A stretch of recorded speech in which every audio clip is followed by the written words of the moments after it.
ምዕራፍ 24 በለዓምም እግዚአብሔር እስራኤልን ይባርክ ዘንድ እንዲወድ ባየ ጊዜ አስቀድሞ ያደርግ የነበረውን አስማት ይሻ ዘንድ አልሄደም።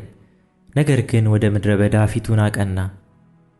በለዓምም ዓይኑን አንስቶ እስራኤል በየነገዱ ተቀምጦ አየ።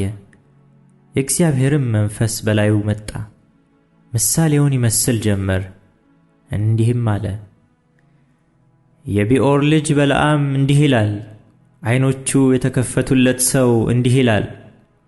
የእግዚአብሔርን ቃል የሚሰማ ሁሉን የሚችል የአምላክን ራእይ የሚያይ የወደቀው ዓይኖቹም የተከፈቱለት እንዲህ ይላል።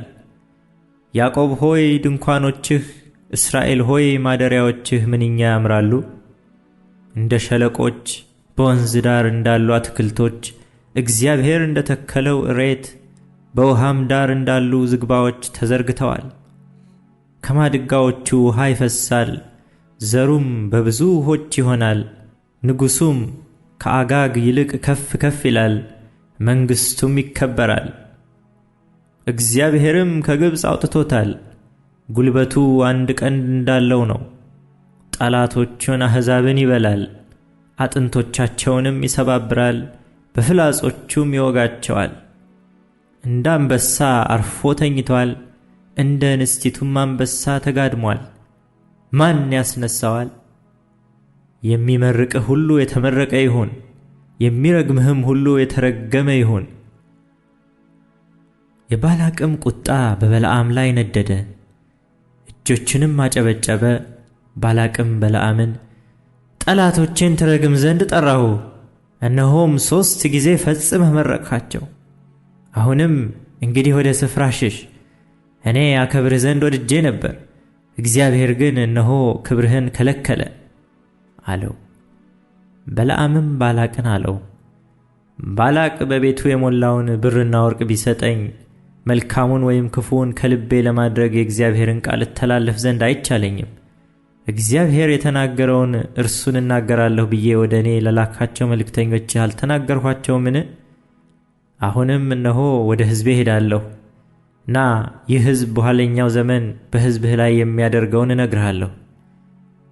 ምሳሌውንም ይመስል ጀመር፣ እንዲህም አለ። የቢዖር ልጅ በለዓም እንዲህ ይላል፣ ዓይኖቹ የተከፈቱለት ሰው እንዲህ ይላል። የእግዚአብሔርን ቃል የሚሰማ የልዑልንም ዕውቀት የሚያውቅ ሁሉን የሚችል የአምላክን ራእይ የሚያይ የወደቀው ዓይኖቹም የተከፈቱለት እንዲህ ይላል።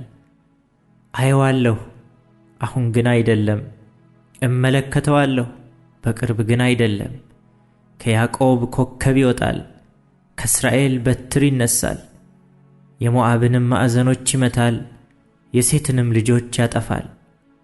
ኤዶምያስም ርስቱ ይሆናል፣ ጠላቱ ሴይር ደግሞ ርስቱ ይሆናል። እስራኤልም በኃይል ያደርጋል፣ ከያዕቆብም የሚወጣ ገዢ ይሆናል፣ ከከተማውም የቀሩትን ያጠፋል። አማሌቅንም አይቶ ምሳሌውን ይመስል ጀመር፣ እንዲህም አለ። አማሌቅ የአሕዛብ አለቃ ነበረ፣ ፍጻሜው ግን ወደ ጥፋት ይመጣል። ቄናውያንንም አይቶ ምሳሌውን ይመስል ጀመር፣ እንዲህም አለ። ማደሪያህ የጸና ነው፣ ጎጆህም በአምባ ላይ ተሰርቷል። ነገር ግን አሦር እስኪማርክህ ድረስ ቄናዊው ለጥፋት ይሆናል። ምሳሌውንም ይመስል ጀመር፣ እንዲህም አለ። እግዚአብሔር ይህን ሲያደርግ አዎይ ማን በሕይወት ይኖራል? ከኪቲም ዳርቻ መርከቦች ይመጣሉ፣ አሦርንም ያስጨንቃሉ፣ ኤቦርንም ያስጨንቃሉ። እርሱም ደግሞ ወደ ጥፋት ይመጣል። በለዓምም ተነሣ፣ ተመልሶም ወደ ስፍራው ሄደ።